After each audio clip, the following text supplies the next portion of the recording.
ايه رايكم بقى يا جماعه في الصينيه دي، في الجمال ده؟ بسم الله ما شاء الله، تحفه. ورحمه الله وبركاته. ازيكم عاملين ايه؟ يا رب تكونوا معاكم زينب المطبخ كبير. النهارده بنعمل مع بعض مكرونه بالبشاميل بالسبانخ والفراخ. حلو قوي، ان شاء الله هتعجبكم. ومقاديرها بسيطه، وهي بسيطه بس طعمها لذيذ جدا. هنبتدي بسم الله ونصلي على رسول الله عليه افضل الصلاه والسلام. عندي هنا على النار معلقه سمنه كده كبيره، ممكن تحطوا زيت عادي، ممكن تحطوا زبده. معلقه كبيره. عندي هنا بصله متقطعه كده مكعبات صغيره. استني بس السمنه تسخن شويه.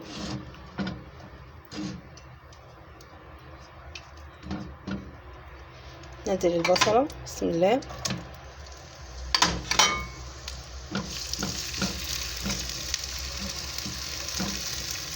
انا مش البصله مش هخليها تحمر، يا دوب بس تاخد اللون الذهبي الفاتح.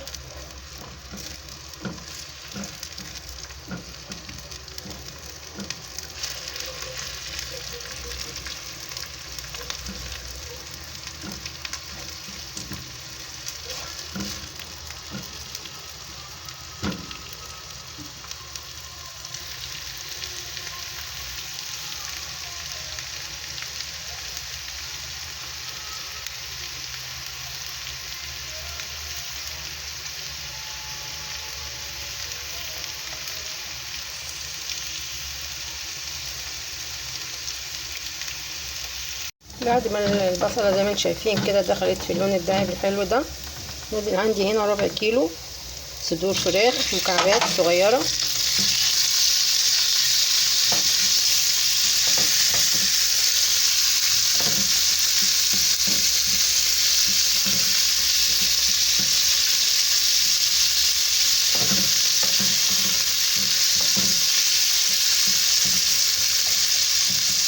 خدوا بالكم يا جماعه من خطوات الشغل، عشان كل ده بيفرق معاكم في الطعم.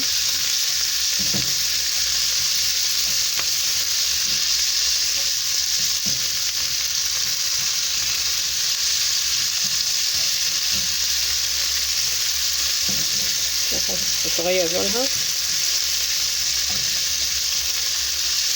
طبعا الصدور مغسوله كويس قوي، مصفيه من ميتها،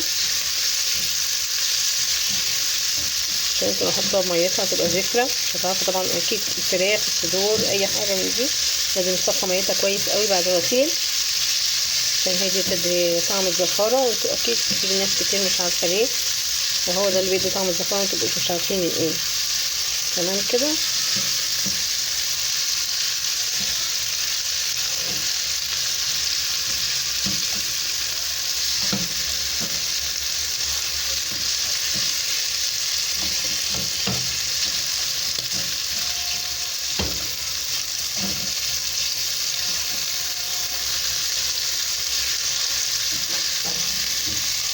عندي هنا بقى معلقه توم صغيره، معلقه فلفل، معلقه ملح، توم مفروم.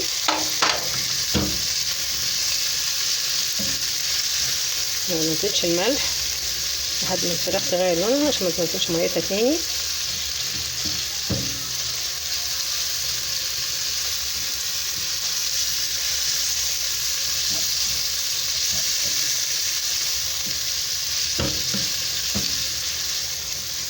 تمام كده. الطماطم خلاص طلع اسمعني، شمينا ريحه التوم خلاص كده، واختفى كده مع الفراخ ومع البصل. عندي هنا نص كيلو سبانخ مغسوله كويس جدا ومنقوعه في الميه وخل، متقطعه زي ما انتم شايفين كده شرايح رفيعه. ما تقولوش كتير، هي كده بتبقى نافشه. دلوقتي اشوف هتبقى قد ايه.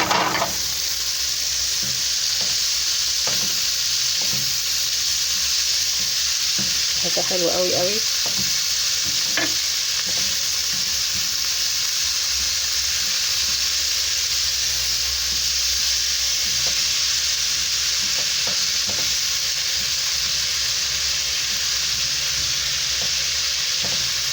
كده لما تدبل شويه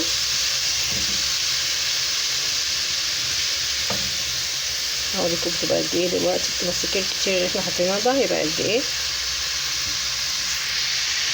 بس السبانخ قلت بقت قد ايه، شوف حطينا قد ايه بقت قد ايه. ظبطوا بقى الملح والفلفل بتاعكم، سيبها على جنب كده وندخل نسمي بسم الله ونعمل البشاميل مع بعض. عندي هنا كوبايه سمنه على زيت على زبده، انا بحب الميكس ده، سمنه على زيت على زبده بيبقى حلو قوي مع بعضه. عندي حله على النار هنا،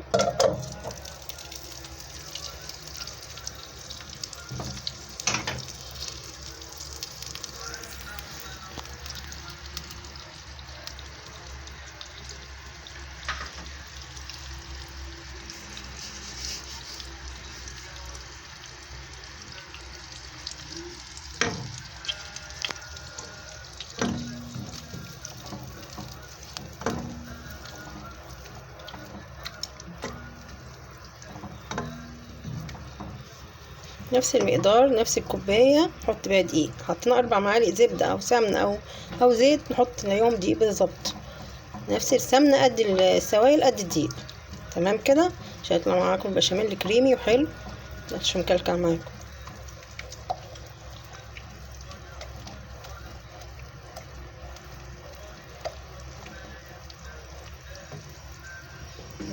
بسم الله الرحمن الرحيم. نزل الدقيق بقى، نقلب كده بسرعه. شايفين كريمي ازاي مش مكلكع؟ الميكس ده بيخلي معاكم البشاميل طعمه وريحته فعلا فظيع.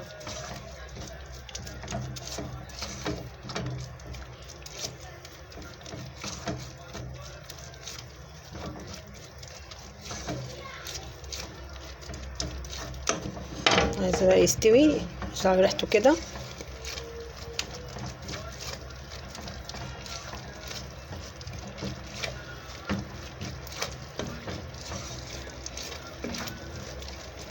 متستعجلوش وتحطوا الحليب على طول.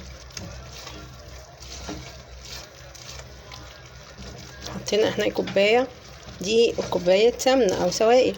تمام كده. نحط بقى قدام 4 مرات الحليب او الشوربه وحليب مع بعض، موجود اهو تعمليه. سمي بسم الله. دول 4 كوبايات حليب، نفس المقاس نفس المج اللي عايرنا بيه. بسم الله. نقلب بقى بسرعه كده، ايدك ما تتشالش منه لحد ما تظبط معاكي توصلي للقوام اللي انت عايزاه.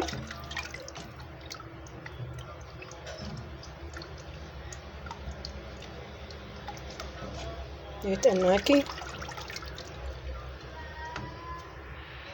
شايفين بقى البشاميل كريمي ازاي وجميل ازاي، جميل ما شاء الله. شايفين يعني انا حطيت الحليب حوالي 1.5 كيلو حليب او 2 الا ربع كده، عشان المج بتاعي ده 200 جرام 200 مللي.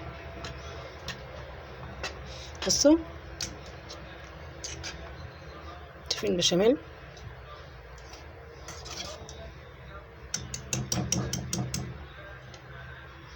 عندي هنا ملح، معلقه ملح، نص معلقه فلفل اسود، لو عندك فلفل ابيض مفيش مشكله، بس اي حاجه يعني اتنين طعمه حلو.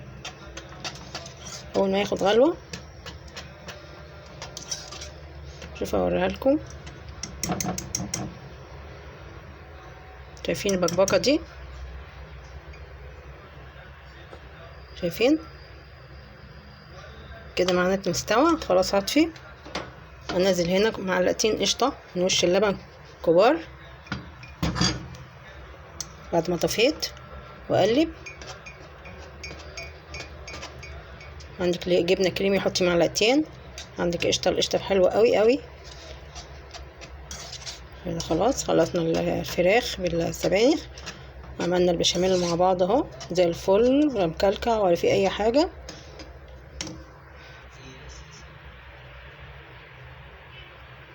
ناخد حبه شويه بشاميل كده نحطهم على السبانخ، حوالي معلقتين كبار كده عشان يتماسك كله مع بعضه.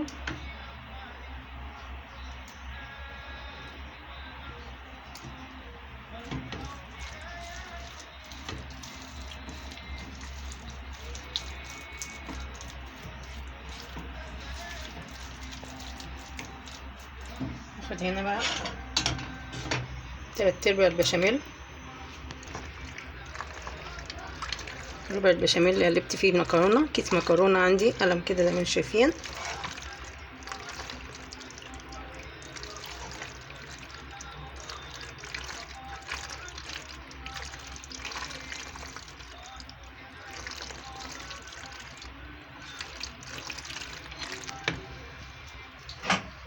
عندي بقى الطاجن هنا مدهون زبده او سمنه، هننزل فيه نص المكرونه.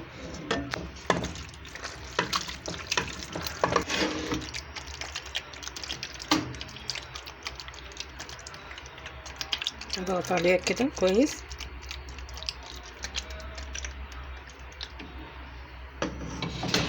انزل بقى السبانخ. السبانخ دي طعمها حلو قوي يا جماعه والله.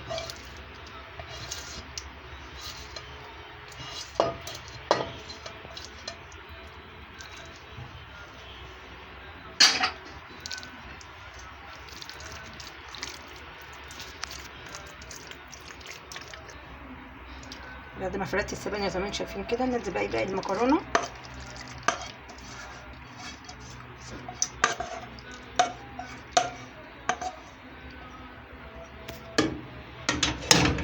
نفردها.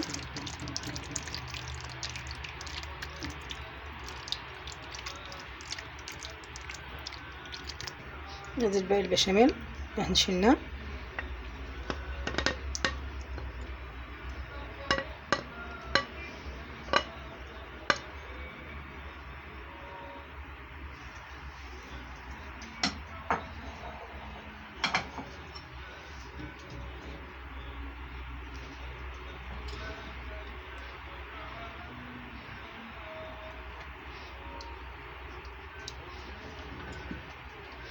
الفرن عندي شغاله على 200 من تحت بس. بحط لو لازم تسخن كويس قوي. احط الصينيه بتاعتي او الطاجن بتاعي اي حاجه عندكم. اول ما اشوف الجوانب كده ابتدت تحمر، هفتح عليها الشوايه لحد ما تاخد اللون اللي انتوا عايزينه، ونقدمها مع بعض باذن الله. ايه رايكم بقى يا جماعه في الصينيه دي، في الجمال ده؟ بسم الله ما شاء الله، تحفه. يا رب بقى تكون عجبتكم. طبعا دي سخنه لسه مخرجاها من الفرن، مقدرش المسها دلوقتي خالص. لو عايزينها كريمي هتاكلوها دلوقتي في الوقت ده، لو عايزينها خرطه بخرطتها استنوا عليها لما تدفى شويه.